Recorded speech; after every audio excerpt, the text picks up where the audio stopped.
नमोस्तु नमोस्तु नमोस्तु। नमो अरिहंताणं, नमो सिद्धाणं, नमो आयर्याणं, नमो वज्रायाणं, नमो लोये संसाहुणम्।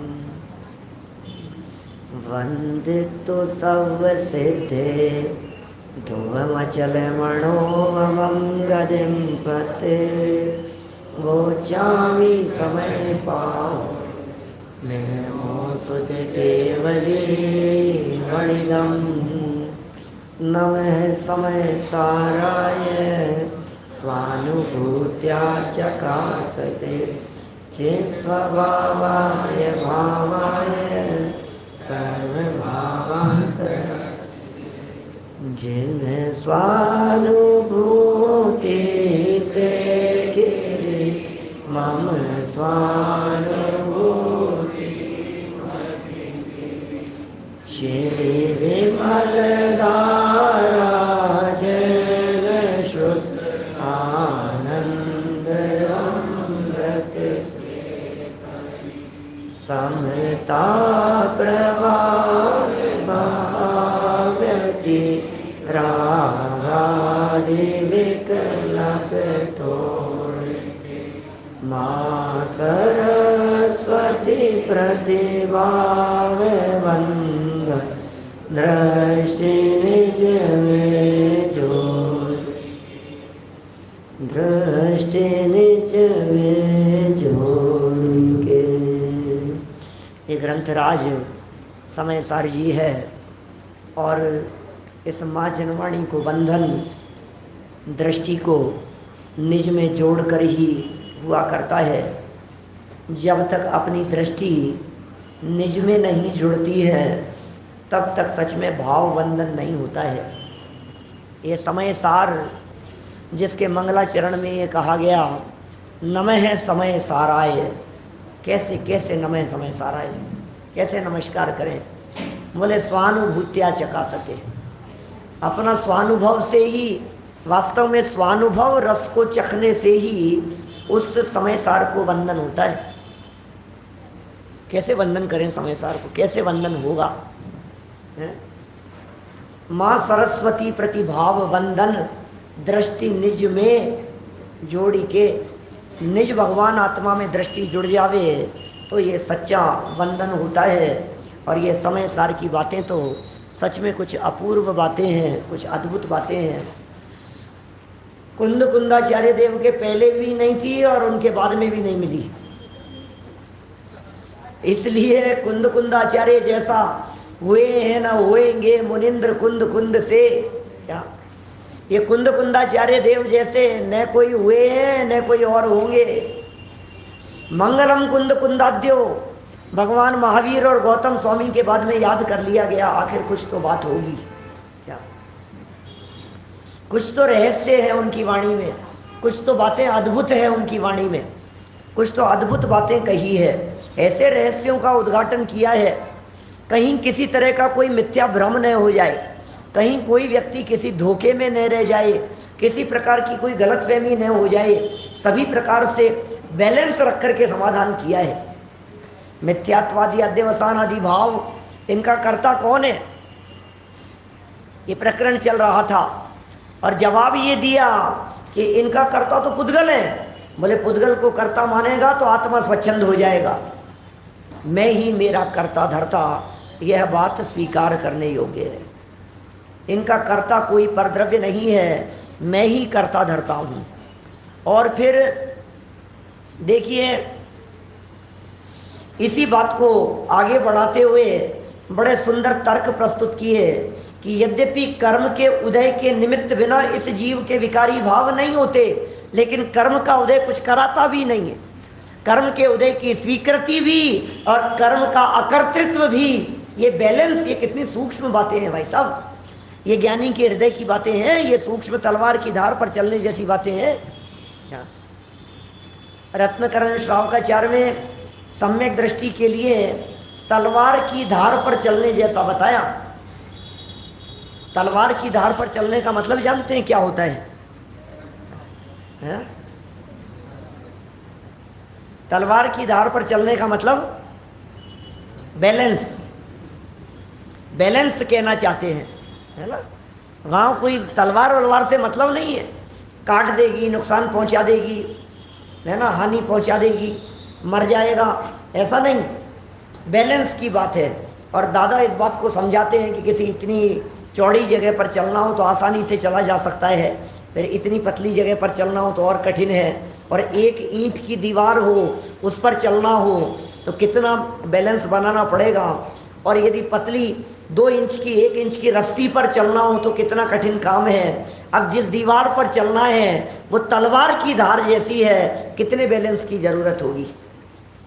तो ये सम्यक दृष्टि ज्ञानी जीव का जीवन ये अत्यंत बैलेंस वाला हुआ करता है। और कैसा बैलेंस है कि निमित्त को स्वीकार भी करना और निमित्त को कर्ता भी नहीं मानना।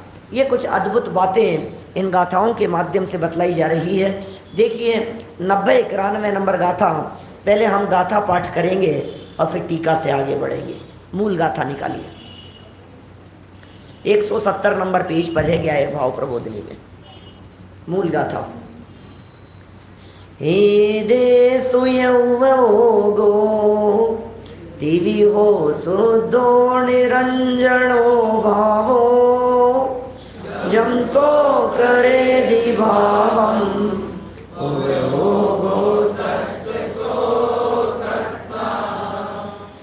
जम कुणदिभाव मादा हत्ता सोदितस् भावस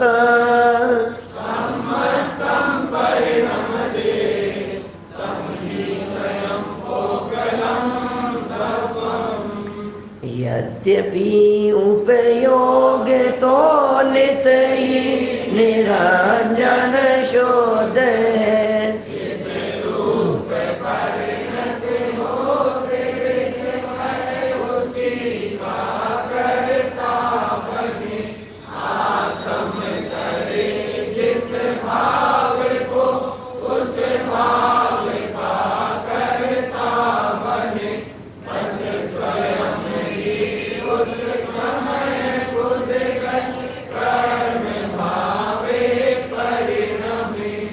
स्वतंत्रता की बातें बतलाते हैं।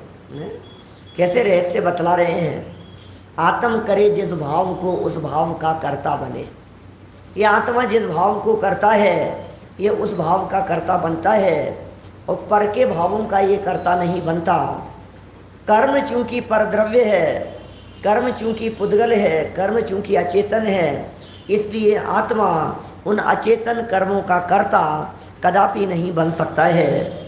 बस इतनी स्वाधीनता है। तो फिर यदि ये कर्म का कर्ता नहीं है, ये कर्म बांधने का कर्ता नहीं है, तो फिर कर्म बंधते कैसे हैं? बोले अपने आप बन जाते, अपने आप बन जाते। ऐसा कैसे होगा?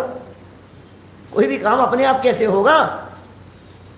कि साहब रोटी आप बनाते हो कि नहीं, क्या अपने आप बन जाती है? गाड़ी आप चलाते हो कि नहीं, क्या अपने आप चल जाती है? दुनिया का कोई भी काम ऐसा कैसे होगा? अपने आप हो जाता है। ये कर्म अपने आप बन जाते हैं कि नहीं भैया। टोडरमल जी का वो वाक्य हमने कल बतलाया था आपको, निमित्त नैमित्तिक संबंध बहुत है। 82 नंबर पेज पे लिखा, बहुत संबंध है निमित्त नैमित्तिक, और इतने घने संबंध हैं ये निमित्त नैमित्तिक कि इनमें कर्ता कर्म पने का भ्रम हो जाता है। कर्ता कर्म पने का भ्रम न होवे और निमित्त नैमित्तिक स्वीकृत होवे, बस यही जिनागम के मूल सिद्धांत, मूल गहरी बातें हैं।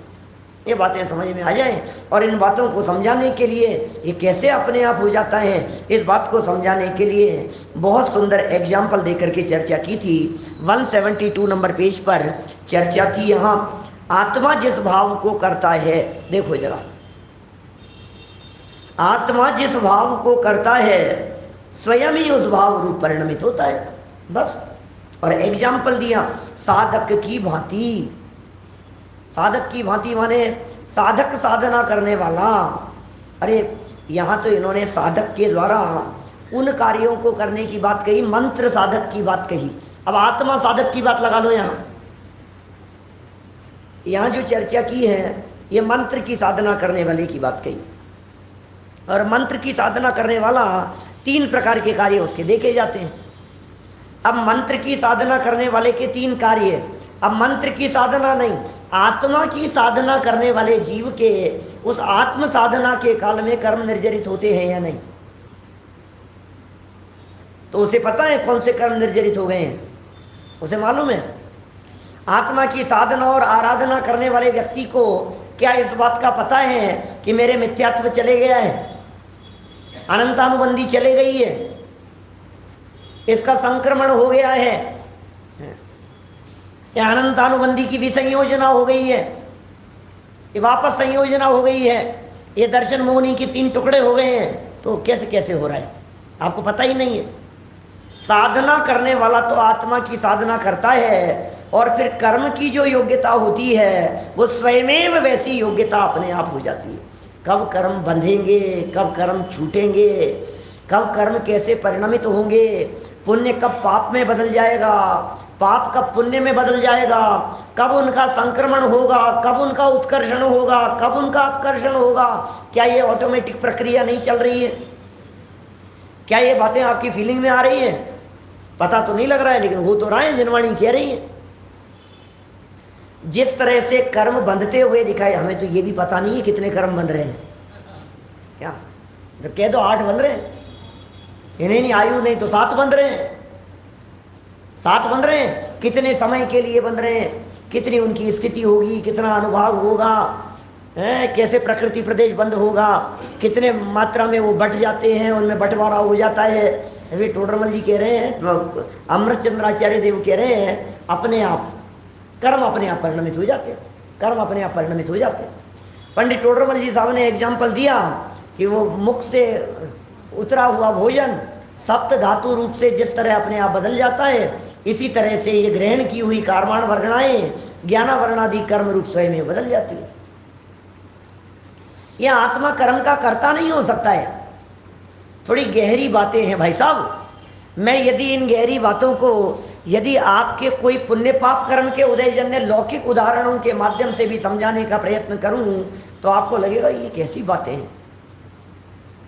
बोलो ज्ञानावरणी कर्म क्या काम करता है, एक एक कर्म के काम बताओ और फिर थोड़ी उसकी सूक्ष्मता में जाओ। ज्ञानावरणी क्या काम करता है? ज्ञान को ढकने का काम करता है।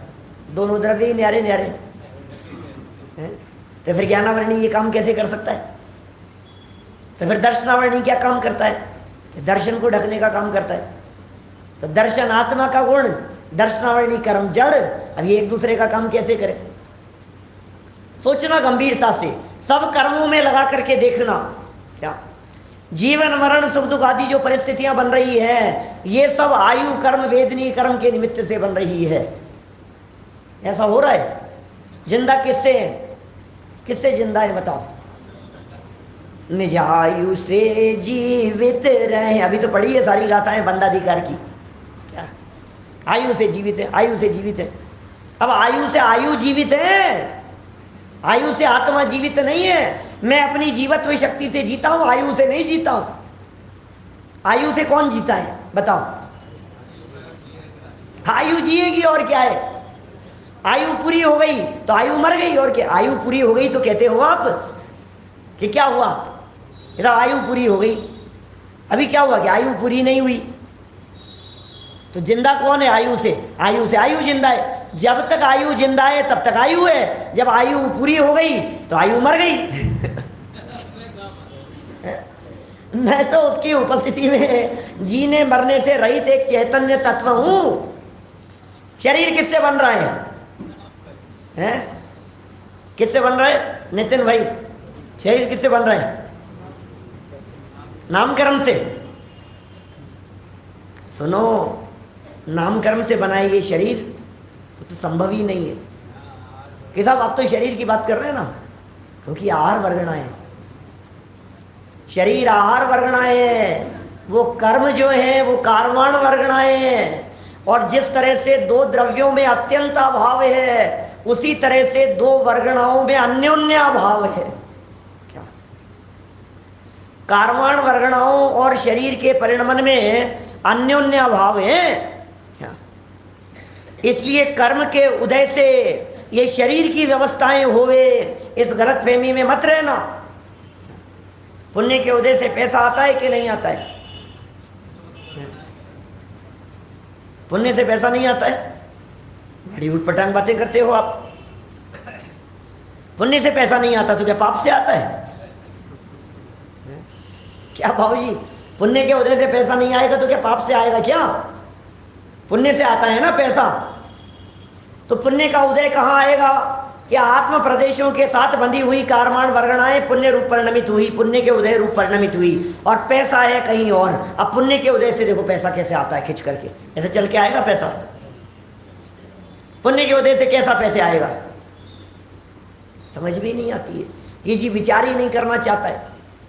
अच्छा, पुण्य के उदय से पैसा आता है, मैं तो और भी कह सकता हूं, निमित्त नैमित्तिक संबंध की भी यदि बात की जाए तो पुण्य का उदय बहुत तीव्र हो लेकिन उसके बावजूद भी पैसा रंच मात्र भी नहीं हो, ऐसा संभव है? आपको लग रहा है पुण्य के उदय से पैसा आ रहा है? पुण्य का उदय इतना कि लोग जय जयकार कर रहे हैं, पुण्य का उदय इतना कि सम्मान हो रहा है, गले में मालाएं डल रही है, पुण्य के उदय में प्रशंसा, यश, मान सम्मान मिल रहा है, और सम्मान समारोह आयोजित हुआ, और उसके बाद में कि शाम को कोई रोटियों के लिए पूछने नहीं आया। उसने सोचा आज तो उनके यहाँ भोजन है, उन्होंने सोचा उनके यहाँ भोजन है, और भूखे बैठे रहे। क्या उदय पुण्य का चल रहा है? क्या रोटियों की व्यवस्था नहीं है? गजब हो गया। पुण्य का उदय बहुत हो लेकिन पैसा रंच मात्र भी नहीं हो, इसका मतलब पुण्य के उदय से पैसे का संबंध नहीं है। पुण्य बहुत जाति का होता है। पुण्य कोई एक ही जाति का है क्या? पुण्य की जातियां कितने प्रकार की हैं आप कल्पना नहीं कर सकते हो। असंख्यात लोक प्रमाण प्रकार का पुण्य है। एक व्यक्ति की दुर्घटना हो गई, बोलो पुण्य का उदय के पाप का उदय? उस दुर्घटना के काल में पुण्य पाप दोनों का उदय चल रहा है आवास। क्या दुर्घटना के काल में, दुर्घटना के काल की बात कर रहा हूं, उसी समय उसके पाप का उदय भी चल रहा है और पुण्य का उदय भी चल रहा है। मैं ये नहीं कह रहा हूं कि जैसे ही दुर्घटना हुई आसपास में लोग आ गए, ये पुण्य का उदय था। मैं ये नहीं कह रहा हूं कि उसे तुरंत अस्पताल पहुंचा दिया गया, ये पुण्य का उदय था, क्योंकि इसमें तो समय भेद है। दुर्घटना हुई और 5 मिनट में अस्पताल पहुंचा दिया तो समय भेद हो गया ना। तो आप कहेंगे उस समय पाप का उदय था और बाद में पुण्य का उदय आ गया। मैं कह रहा हूं जिस समय दुर्घटना हुई है उसी समय पुण्य का उदय भी चल रहा है। पुण्य प्रकृतियों का उदय चल रहा है उस समय। बोले कौन सी? मनुष्य आयु पुण्य प्रकृति है कि पाप प्रकृति है? सैनी पंचेंद्रिय पना है, मनुष्य जीवन, आंख ना कान बराबर काम करना। उस दुर्घटना के काल में भी आंखें काम कर रही है, उस दुर्घटना के काल में भी मन बराबर काम कर रहा है। ये पुण्य प्रकृतियां हैं, मालूम है आपको? क्या मनुष्य आयु आदि ये पुण्य प्रकृतियां हैं जो दुर्घटना के काल में भी बराबर काम कर रही है। तो दुर्घटना होना ये असाता कर्म का उदय है, लेकिन मनुष्य आयु कर्म ये पुण्य का उदय है। मनुष्य गति नाम कर्म का उदय ये पुण्य का उदय। कितनी पुण्य प्रकृतियों का उदय निरंतर चलता रहता है, हमें पता ही नहीं है। निरंतर उदय में आ रही है पुण्य प्रकृतियां, हमें अंदाजा नहीं है। हम तो थोड़ा सा आसाता वेदनी कर्म का उदय क्या आ जाता है, हम खेत कितने दुखी होते रहते हैं। अरे निरंतर पुण्य का उदय भी चल रहा है। देखो क्या कह रहे हैं यहाँ, साधना करने वाले साधक का एग्जाम्पल देकर के बात की गई। आत्मा जिस भाव को करता है स्वयं ही उस भाव रूप परिणमित होने से, यहाँ तक तो बात खत्म हो गई। स्वयं ही उस भाव रूप परिणमित होने से साधक की भांति उस भाव का कर्ता होता है। स्वयं उस रूप परिणमित होता है, यह परिणमति सहकर्ता। और आत्मा के उस भाव के निमित्तभूत होने से, होने पर पुद्गल द्रव्य कर्म रूप स्वयं परिणमित होते हैं। क्या स्वयं परिणमित होते हैं? जिस प्रकार मंत्र की साधना करने वाला साधक उस प्रकार के ध्यान भाव से, थोड़ा शब्द और वाक्य थोड़ा सा लंबा है इसलिए भाषा थोड़ी सी अटपटी सी दिखाई देती है, थोड़ा सा तोड़ तोड़ करके वाक्य को पढ़ें तो उसका भाव भाषण होता है। जिस प्रकार मंत्र की साधना करने वाला साधक वो जो साधक जीव है वो साध्य भाव से, ध्यान भाव से परिणमित होता है। साधना करने वाला साधक जिस मंत्र की साधना कर रहा था, वो जो ध्यान कर रहा था, वो अपने ध्यान रूप परिणमन से परिणमित होता है, इसलिए अपने ध्यान का ही करता होता है। हम अपने ध्यान के करता हैं, किसी और चीज़ के करता नहीं है। हम अपने भावों के करता हैं, हम अपने परिणामों के करता हैं। क्योंकि ऐसा प्रश्न उठता है, अभी जब बंद अधिकार की चर्चाएं चल रही थी, अमृत चंद्राचार्य देव आगे चल करके व्याख्या करते हैं उसकी टीका लिखते समय। यहाँ तो अपन ने कलश कलश का पाठ किया है, अपन ने गद्य टीका नहीं पढ़ी है। कई तर्क दिए हैं कि साहब आप ये बात कह रहे हो कि इस जीव को मारने से बंधन नहीं है क्या? तो यदि मारने से बंधन नहीं है तो फिर बंधन क्यों हो रहा है? बंधन तो हुआ है, ये तो सच्ची बात है ना क्या? तो कह रहे मारने से नहीं है, मारने के भाव से बंधन है। बंध का कारण तो आपके भाव हैं। तो फिर हिंसा हिंसा कुछ भी होती रहे, भाव शुद्ध रखें। यही अमृत चंद्राचार्य देव पुरुषार्थ सिद्धि उपाय में उठाते हैं ऐसा प्रश्न, भाव शुद्ध रख लो। और वीतराग विज्ञान पाठमाला में दादा ने वो उसको कोट किया, क्या लिखा? सूक्ष्मापि न खलु हिंसा पर वस्तु निबंधना भवति पुंसे हिंसाय तन निर्वृत्ति परिणाम विशुद्ध है तदपि कार्या। ये बात सही है भैया, पर के कारण नहीं होता है, पर बंधन का कारण नहीं है। पर की हिंसा मैं कर ही नहीं सकता हूँ, जब मैं किसी को मार ही नहीं सकता हूँ तो फिर मुझे बंधन क्यों? मुझे सजा किस बात की?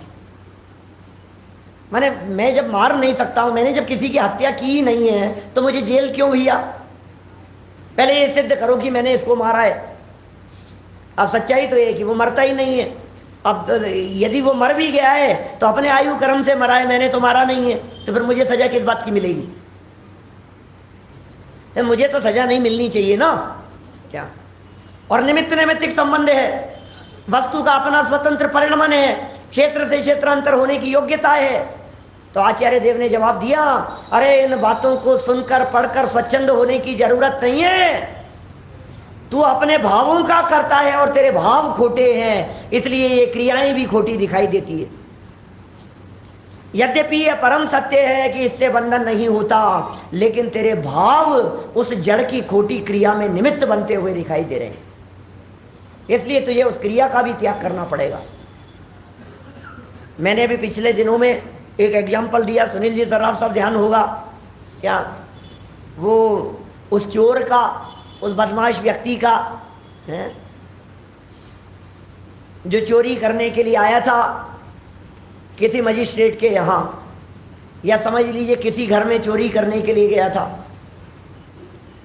और चोरी करने के लिए गया तो उनके अंदर घर में चर्चा चल रही थी, कुछ स्वाध्यायी परिवार था और चर्चाएं चल रही थी। और कैसी चर्चाएं चल रही थी सतीश जी साहब? ऐसी चर्चा चल रही थी कि एक द्रव्य दूसरे द्रव्य का कर्ता धर्ता नहीं है क्या? सब स्वतंत्र हैं, पदार्थों का परिणमन स्वतंत्र है। एक वस्तु दूसरी जगह पर यदि पहुंचती है तो ये इसको उठा करके हम इधर से इधर नहीं कर सकते, ये अपनी क्रियावर्ती शक्ति से इधर से इधर गई है। वस्तु क्षेत्र से क्षेत्रांतर होती है, पदार्थों का परिणमन स्वतंत्र होता है। ये सब निमित्त नैमित्तिक संबंध, बड़े इस तरह की चर्चाएं चल रही थी। वो चोर चोरी करने के लिए वहाँ आया हुआ था क्या? चोरी करके ले गया। संयोग से वो जिस घर में चर्चा चल रही थी वो मजिस्ट्रेट का परिवार था, मजिस्ट्रेट का घर था। मजिस्ट्रेट भी बहुत स्वाध्यायी थे। चोरी तो करके चला गया, अब केस चला और संयोग से उन्हीं मजिस्ट्रेट की बेंच में उसका केस आ गया क्या? और जब केस आ गया तो मजिस्ट्रेट सजा सुनाने लगे। मजिस्ट्रेट सजा सुनाते उससे पहले ही वो चोर बोला, माय लॉर्ड मैं आपको क्या समझाऊं, आप तो खुद समझदार हैं। मैंने सुनी थी आपसे ये चर्चा क्या? मैंने कहाँ चोरी की है? अरे ये धन की क्षेत्र से क्षेत्रांतर होने की अपनी योग्यता थी भाई। वहां का धन वहां से निकलकर यहाँ आ जाए, ये तो स्वतंत्र योग्यता थी। मैं कहाँ उसमें कुछ करने वाला हूँ, मैं उसका कर्ता धर्ता नहीं हूँ। उस पर मेरी चलती नहीं है, ये बात आप भी जानते हो। इसलिए महाराज आप इस सच्चाई को जानते हो, ये जबरदस्ती लोग मेरे ऊपर इल्जाम लगा रहे हैं, मुझे बाइज्जत बरी किया जाए। तो मजिस्ट्रेट ने भी बड़े विनम्र शब्दों में उसे सजा सुनाते हुए कहा कि भाई तेरी बात बिल्कुल परम सत्य है, मैं तुझे सजा नहीं सुना रहा हूं, क्या सिर्फ क्षेत्र से क्षेत्रांतर कर रहा हूं।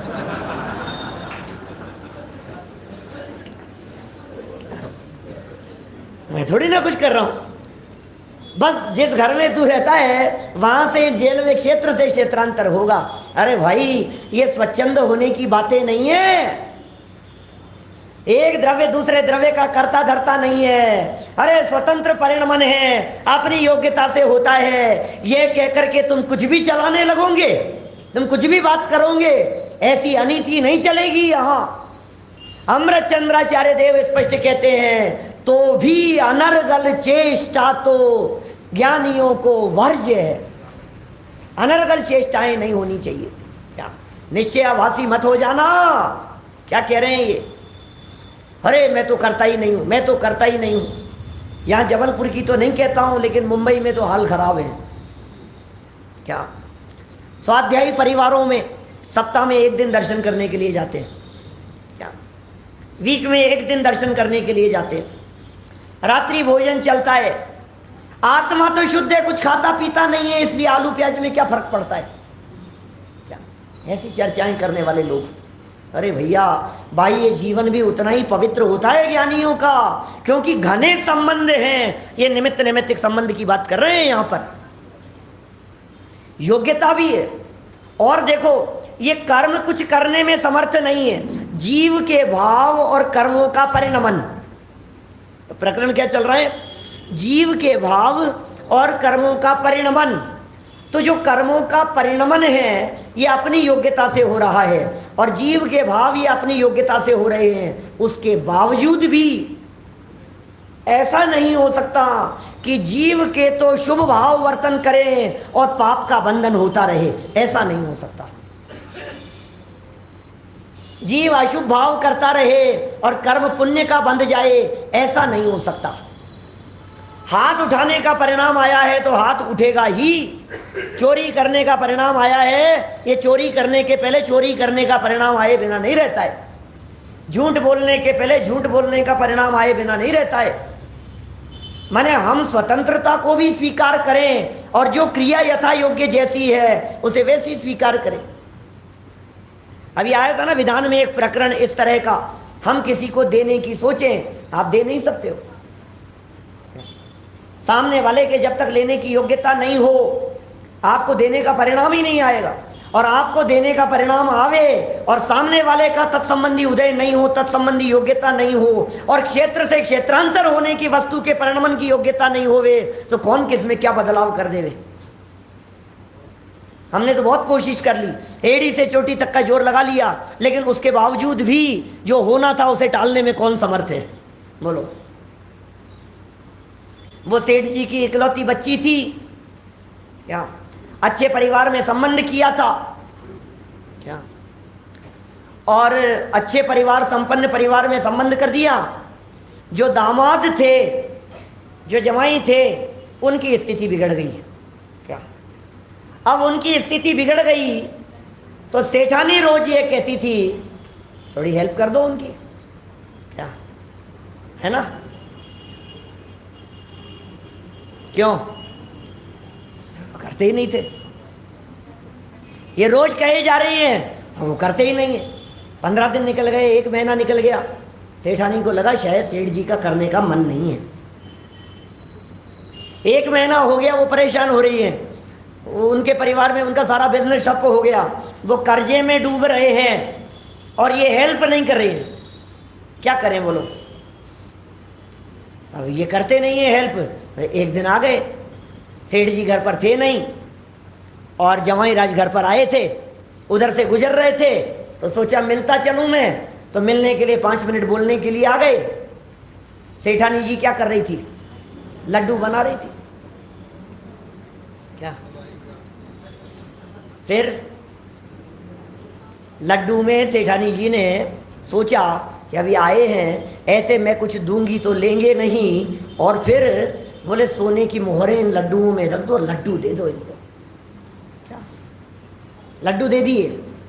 क्या बाबूजी, 2-1 किलो लड्डू बनाए थे, हर लड्डू में सोने की मोहर रख दी और दे दिए कि घर में जाएंगे, अपने आप पहुंच भी जाएंगे तो काम भी अपना हो जाएगा, प्रयोजन की सिद्धि भी हो जाएगी। वो सोने के सिक्के, सोने की मोहरें लड्डू में रख करके उनको दे दी, और उनका तो सर दर्द। मैं अपने काम से निकला हुआ हूँ बाजार, और ये मुझे पकड़ा दिए लड्डू। क्या ये क्या आफत है? लड्डुओं का थैला तो पकड़ा, थैली तो पकड़ी हाथ में, लेकर के तो जा रहे थे, लेकिन रास्ते में जाते जाते विकल्प चल रहे थे, कितने काम हैं मुझे मार्केट में, ये लड्डुओं को लेकर के कहाँ घूमता फिरूंगा मैं। क्या ये विचार चलते चलते बगल में एक दुकान दिखाई दी लड्डुओं की। क्या भाई स्वतंत्र, क्या लड्डू की दुकान दिखी। अब लड्डू की दुकान दिखी तो मन में आया कि यार ये लड्डुओं को यहाँ निपटा दो। क्या, और लड्डुओं को वहाँ निपटा दिया। दुकान वाले ने लड्डू खरीद लिए। जमाना पुराना था, आज का जमाना हो तो लड्डू भी नहीं खरीदे दुकान वाले, पता नहीं क्या बेच जाए। सीधे सज्जन व्यक्ति थे, कुछ जानकार थे, लड्डू बेच दिए, पैसे भी हाथ में आ गए, वजन भी उतर गया, सारी समस्या का निपटारा हो गया। ये लेकर के चले गए, पैसे लेकर के तो चले गए। अब उधर से आ रहे थे सेठ जी। अब सेठ जी उधर से आ रहे थे, सेठ जी ने सोचा कि सेठानी रोजाना परेशान रहती है, क्या लड्डू ले चलते हैं आज उसके लिए। क्या, और ये सोद की दुकान दिख रही है। तो 2 किलो लड्डू मांगे, पैकेट तैयार था, तो दुकानदार ने वो पैकेट उनको दे दिया। सेठ जी लड्डू लेकर के घर आ गए। क्या घर के लड्डू घर में आ गए भाई साहब। क्या अब सेठ जी तो लड्डू लेकर के घर पर आए, और सेठानी ने पूछा कि ये कहाँ से ले आए। क्या दामाद जी कहाँ मिल गए थे? बोले क्या मतलब, समझ में नहीं आई। बोले ठहरो, अभी लड्डू लेकर के तुरंत अंदर गई, खोल करके देखा, क्या वही लड्डू। चर्चा करने लगी, बोले हुआ क्या? तो सारी बात जब सेठानी जी ने बतलाई तो फिर सेठ जी ने क्या कहा होगा, बोलो। अरे तुम्हें लगता था कि हम हेल्प नहीं कर रहे हैं, मुझे यदि देने का परिणाम नहीं आ रहा है तो उनमें प्राप्त करने की उस जाति की योग्यता का भी परिपाक नहीं हुआ है। क्या और सुनो गजब की बात कि ये जो स्वर्ण मोहरें थी, ये इन्हें प्राप्त करने योग्य पुण्य अपनी बेटी दामाद जी के तो था ही नहीं, इस जाति का पुण्य उस हलवाई के भी नहीं था। क्या वही यदि खोल करके देख लेता तो बेचता क्यों? क्या अरे और सुनो गजब की बात, इन लड्डुओं का यहाँ से निकलना और घूम फिर करके दोबारा लौट करके आ जाना, ये क्षेत्र से क्षेत्रांतर होने की लड्डुओं की भी अपनी योग्यता थी। क्या कौन किसको करे, कौन किस में बदलाव करे, ये सिर्फ अभिमान करता रहता है, मैंने ऐसा कर दिया और मैंने ऐसा कर दिया, मैं इसमें परिवर्तन कर दूंगा, मैं इसमें बदलाव कर दूंगा, मैं इसमें फेरफार कर दूंगा, देखना मैं इसको मजा चखा दूंगा। कि तू क्या चखा देगा भैया, अपने इन परिणामों से स्वयं मजा चखने की तैयारी कर रहा है। क्या दूसरों को स्वर्ग पहुंचाने वाले स्वयं स्वर्ग जाने की तैयारी करने लगे। ऐसा वाक्य पढ़ा है क्या कहीं? बाल बोध पाठमाला भाग 2 रात्रि भोजन त्याग की कहानी। देखो क्या कह रहे हैं यहाँ, भैया अपने ही भावों के कर्ता हैं, अन्य के भावों के कर्ता नहीं हो सकते। अब क्या होता है, इसने तो अपने भाव किए, ध्यान भाव किए, इन ध्यान भाव, ये ध्यान भाव समस्त साध्य भावों के अनुकूल होने से, ये निमित्त, अनुकूलता का आरोप आता है निमित्त के ऊपर, ये अनुकूल होने से, निमित्त मात्र होने पर साधक के कर्ता हुए बिना, निमित्त होने से कर्ता हुए बिना, निमित्त है और कर्ता नहीं है, निमित्त की स्वीकृति है और कर्तापन नहीं है, ऐसा व्याप्त विष स्वयं में उतर जाता है। स्त्रियां विडंबना को प्राप्त हो जाती है स्वयमेव, और बंधन स्वयमेव टूट जाते हैं। 3 जगह पर स्वयमेव शब्द का प्रयोग किया है। क्या? स्वयमेव उतर जाता है, स्वयमेव विडंबना, और स्वयमेव टूट जाते हैं। वैसे अपने आप कैसे टूट जाते हैं? कैसे टूट जाएंगे? कितने काम दुनिया भर में अपने आप होते हुए दिखाई देते हैं। बैठे बैठे एकदम पंखा खड़खड़ करके बंद हो जाता है। क्या चक्कर है? स्वयमेव हो गया है। बैठे बैठे बल्ब फ्यूज हो जाता है। बैठे बैठे गाड़ी झटका खा करके रुक जाती है। बैठे बैठे फ्यूज उड़ जाता है। बैठे बैठे स्पार्किंग होने लग जाती है। क्या क्या हो रहा है? स्वयमेव नहीं होते, ये जगत का परिणमन। ये 3 एग्जाम्पल यहाँ स्वयमेव कहकर के बतला दिए। ये 3 से 3000 नहीं लगा सकते हैं आप। जगत का परिणमन स्वयमेव हो रहा है। कौन करने वाला है? कौन बनाने वाला है? स्वयमेव ही आसमान में इंद्रधनुष बनता है और स्वयमेव ही विघटन हो जाता है। स्वयमेव ही बादल बनते हैं, स्वयमेव विघटित हो जाते हैं। स्वयमेव कैंसर हो जाता है, स्वयमेव बिगड़ जाता है। स्वयमेव बाल काले से सफ़ेद हो जाते हैं। कि पंडित जी काले से सफ़ेद तो स्वयमेव होते हैं, लेकिन सफ़ेद से काले तो हम ही करते।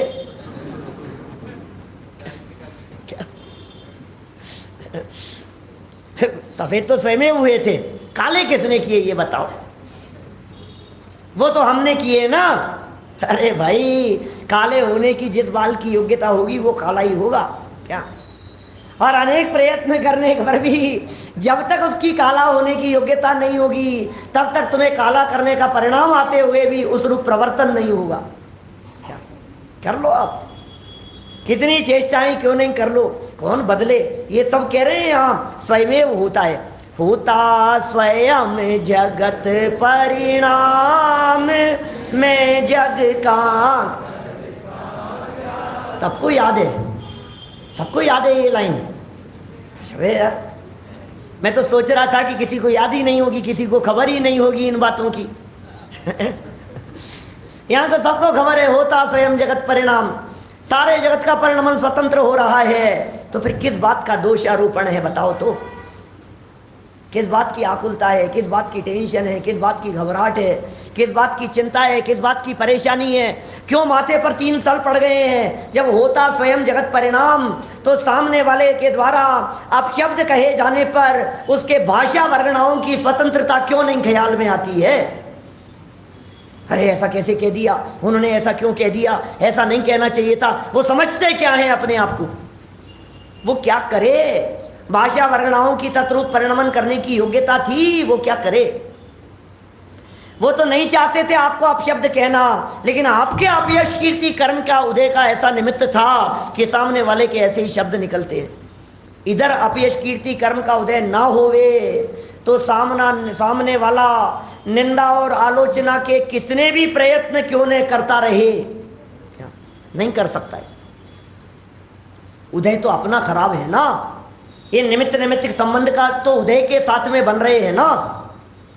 रामचंद्र जी ने जंगल में छुड़वा दिया सीता को, तो यही तो कहा ना सीता ने, उदय तो मेरा खराब है, वो क्या करेंगे? मेरा उदय खराब था तो उन्हें छुड़वाने का परिणाम आया, और मेरा उदय अच्छा था तो 6 महीने तक युद्ध करके भी मुझे लेकर के आने का परिणाम आया। क्या?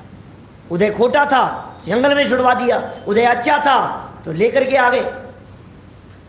उदय अच्छा था तो रामचंद्र जी लेकर के आ गए। उदय खराब था तो रावण उठा करके ले गया। उदय अच्छा था तो देवलोक अग्नि परीक्षा के लिए आ गए। उदय खराब था तो जंगल में जाकर के बच्चों को जन्म दिया। कैसी परिस्थितियां बनती है सोचो।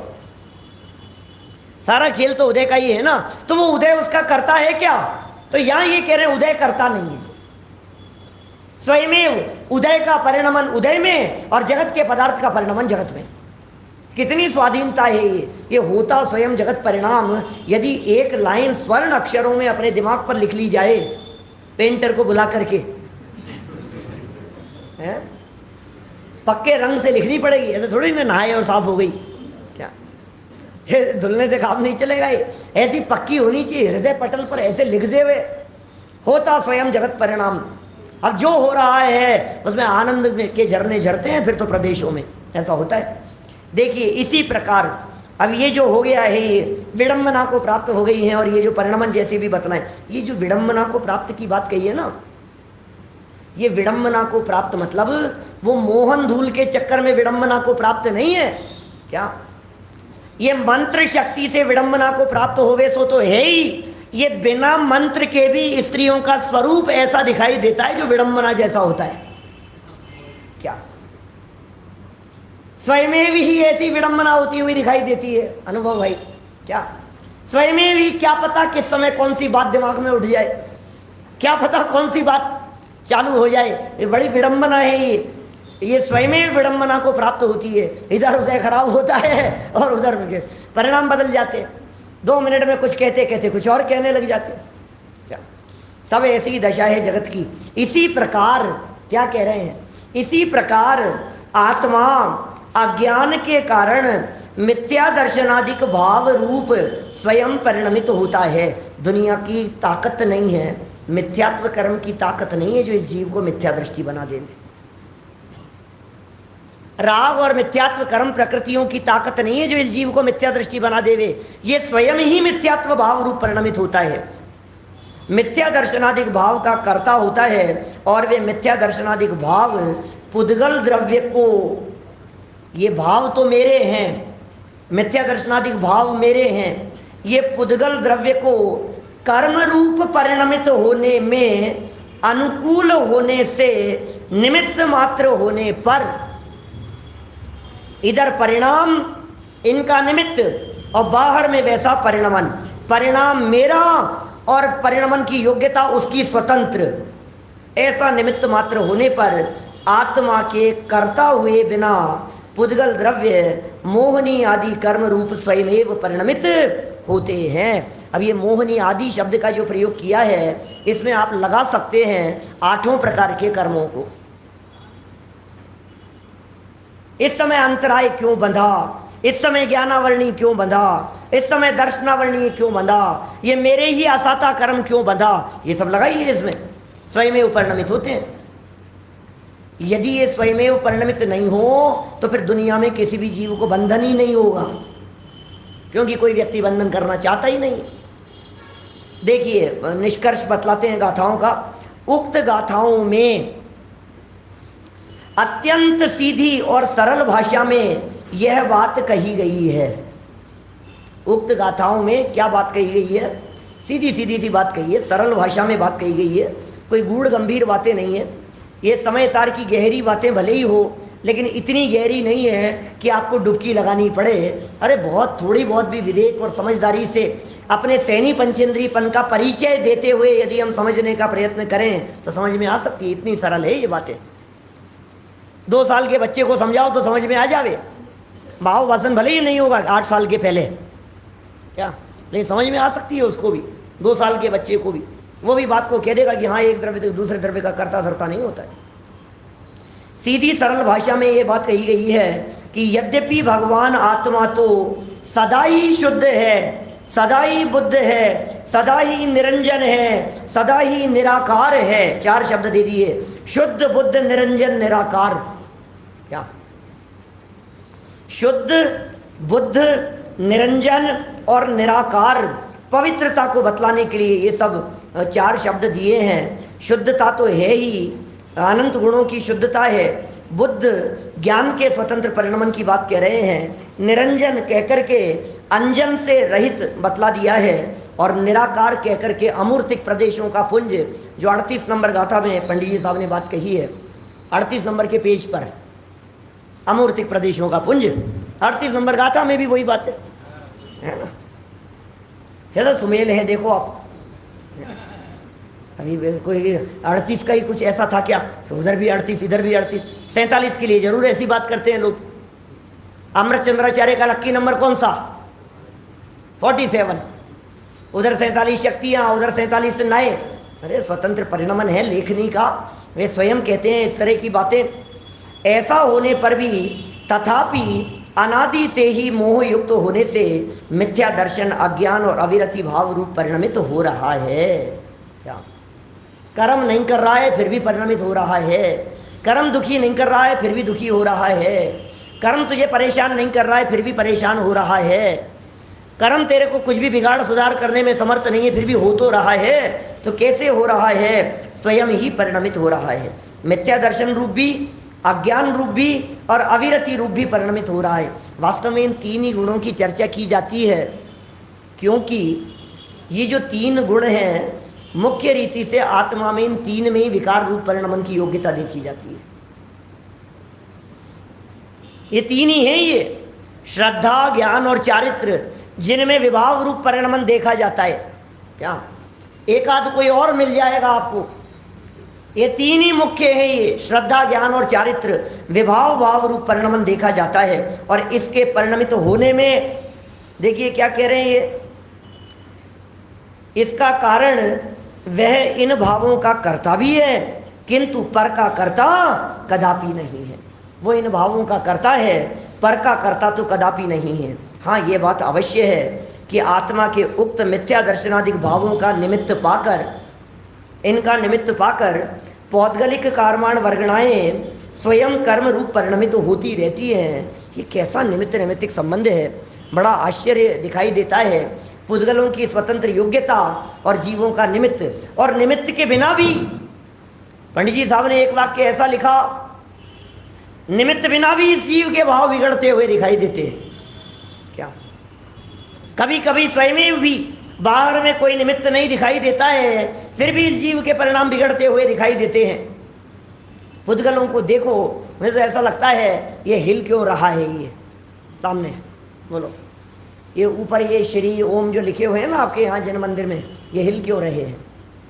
क्या और उसमें भी किसी के थोड़ा धागा निकला हुआ है, किसी का पेपर थोड़ा सा बाहर निकला हुआ है, किसी का स्वस्तिक थोड़ा सा उखड़ गया है।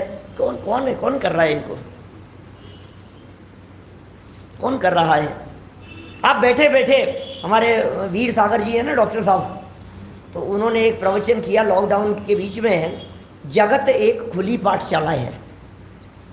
क्या मैं भी कहता हूँ बहुत वर्षों से ये बात कि ये पूरा जगत ये जिनवाणी है, ये प्रकृति जिनवाणी है। आचार्य कुंद स्वामी ने ये बातें ये परंपरा से सुन सुन करके नहीं लिखी है, कल मैंने कही थी, ये परम आगम है। ये जगत में जैसा देखा वैसा लिख दिया। आप अर्घ चढ़ा रहे हैं, इधर से अर्घ हाथ में लिया और इधर चढ़ाया, तो कितने चावल दोबारा उसी थाली में गिर जाने हैं, कितने इस थाली से इस थाली के बीच में टेबल पर गिरने हैं, और कितने उधर उस थाली में गिरने हैं, और कितने आपकी उंगलियों पर ही चिपके रहने के बाद ऐसे आप झाड़ेंगे तो धरती पर इधर उधर चले जाने हैं। ये स्वतंत्र परिणमन नहीं है? बोलो, नहीं दिखता है आपको ऐसा स्वतंत्र परिणमन? ये देखते नहीं है अपन। देखो तो सही जरा कौन कर रहा है। सबके शक्ल अलग अलग, सबकी अकल अलग अलग, सबका चेहरे अलग अलग हैं, आँख नाक कान सब अलग अलग, सब स्वतंत्र दिखाई दे रहे हैं। इस स्वतंत्रता को तो देखो कौन बदल रहा है। एक एक परमाणु धरती पर, परमाणु एक एक अलग अलग दिखाई देगा आपको। रोड पर चलते समय जिनवाणी पढ़ो, क्या भोजन बनाते समय जिनवाणी पढ़ो, घर गृहस्थी के कार्यों को करते समय जिनवाणी पढ़ो, यहाँ समय सार पढ़ो, और यहाँ से बाहर निकलने के बाद 24 घंटे समय सार पढ़ो। क्या बात कर रहे हो साहब, 24 घंटे समय सार पढ़ें? ये समय सार यहाँ नहीं, यहाँ थ्योरी है और बाहर प्रैक्टिकल है। क्या यहाँ जो गाथाएं और पंक्तियाँ लिखी है, ये 1 घंटे सुनने में तो थ्योरी पढ़ने में आएगी, प्रैक्टिकल तो बाहर निकलने के बाद में होगा। ये गाड़ी क्यों रुक गई? क्या ये नए से पुराना क्यों हो गया? इसका परिणमन ऐसा क्यों हो गया? करो ना प्रैक्टिकल। धरती को देख करके, कहीं सूखा है, कहीं गीला है, कहीं गंदगी है, कहीं कीचड़ है, कहीं टूटा हुआ है, कहीं खड्डा है, कहीं नहीं है, कहीं भर गया है, कहीं मैल कचरा दिखाई देखो तो सही उनके परिणमन को तो देखो। हवा उड़ती है और कुछ को उड़ा करके ले जाती है और कुछ वहीं रह जाते हैं। नहीं दिखता है आपको स्वतंत्र परिणमन? कौन बदलेगा भाई साहब इनको? और हम फेर फार में लगे हुए, एक एक बाल को सफ़ेद हो जाए तो ऐसे चुन चुन करके निकालता है जैसे भेद विज्ञान करके, बिल्कुल आईने के सामने खड़ा होकर के ऐसे निकालता, ऐसे देखता है कोई बाल रह नहीं जाए, और सफ़ेद से काले करते समय कोई रह नहीं जाए भैया, सफ़ेद क्या पीछे रह नहीं जाए। अरे भाई स्वतंत्र परिणमन है, ये बातें यहाँ कह रहे हैं। देखिए क्या बातें कह दी, अंतिम वाक्य देखो जरा। हाँ यह बात अवश्य है कि आत्मा के उक्त मिथ्या दर्शनादि भावों का निमित्त पाकर, निमित्त अपने परिणामों का, और पौद्गलिक कारवाण वर्गणाएं, ये पुद्गल कारवाण वर्गणाएं स्वयं कर्म रूप परिणमित होती है। आश्रव कहते हैं ना जिसे, आश्रव, ये आश्रव परिणाम दूर से भी आ जाती है कर्म वर्गणाएं, और आत्म प्रदेशों के साथ में परिणमन के लिए स्वतंत्र बैठी हुई भी है। विस्र सोपचय कहते हैं, नाम सुना है क्या? विस्र सोपचय शब्द का प्रयोग किया है शास्त्रों में, गोमठ सारादि ग्रंथों में। आत्मा के साथ, आत्म प्रदेशों के साथ ही अनंतानंत कारवाण वर्गणाएं बंधी हुई है, चिपकी हुई है, अनंतानंत कारवाण वर्गणाएं। और वे कारवाण वर्गणाएं जो कारवाण वर्गणा रूप से थी, वे कारवाण वर्गणाएं जैसे ही जीव का परिणमन हुआ, परिणाम हुआ, और वे कारवाण वर्गणाएं कर्म रूप परिणमित हो गई। और उसमें भी ऑटोमेटिक ऐसी व्यवस्था है कि कितना परसेंटेज मोहनीय में जाना है और कितना वेदनीय में जाना है, कितना ज्ञानावरणी, दर्शनावरणी और अंतराय में जाना है, कितना नाम गोत्र में जाएगा और कितना आयु में जाएगा, ये स्वतंत्र परिणमन है। मालूम है क्या आपको? सबसे ज्यादा परसेंटेज किस में जाता है? वेदनीय में सबसे ज्यादा परसेंटेज है, 8 कर्मों में। माने जो अनंत कारवाण वर्गणाएं कर्म रूप परिणमित हुई ना, जिसे प्रदेश बंद कहते हैं अपन, अनंत कर्म परमाणु आए, अब उन अनंत में से ऑटोमेटिक बहुत बड़ा हिस्सा वेदनीय में चला जाएगा, उससे कम मोहनीय में चला जाएगा, और उससे कम लेकिन बराबर बराबर ज्ञानावरणी, दर्शनावरणी और अंतराय तीनों में बराबर, लेकिन वेदनीय से कम। ये निश्चित परसेंटेज है। परसेंटेज भी निकाल सकते हैं, कैलकुलेट करेंगे आप तो परसेंटेज निकल जाएगा।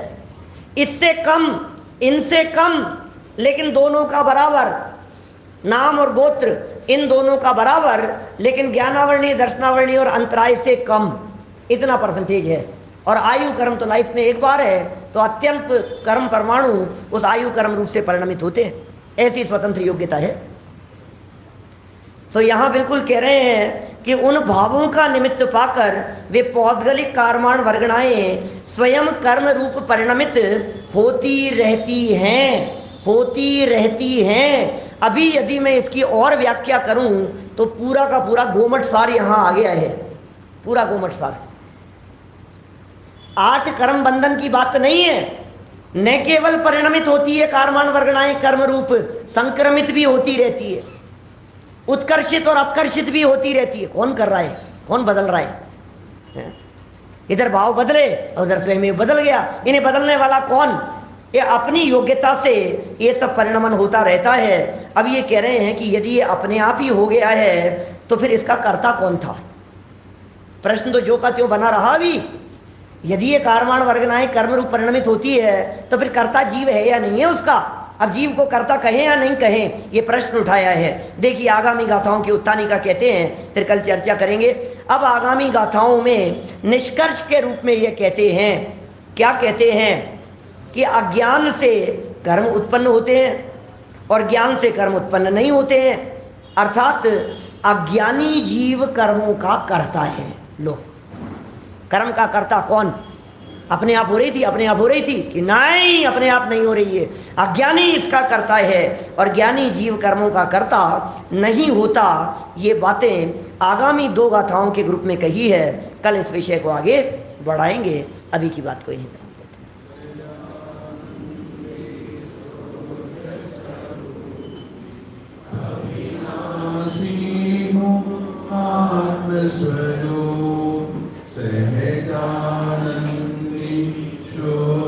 स्वरूपी अविनाशी आत्मस्वरूप सहजानंदी शुद्ध स्वरूपी अविनाशी आत्मस्वरूप। 2-4 मिनट और देंगे आप शांति।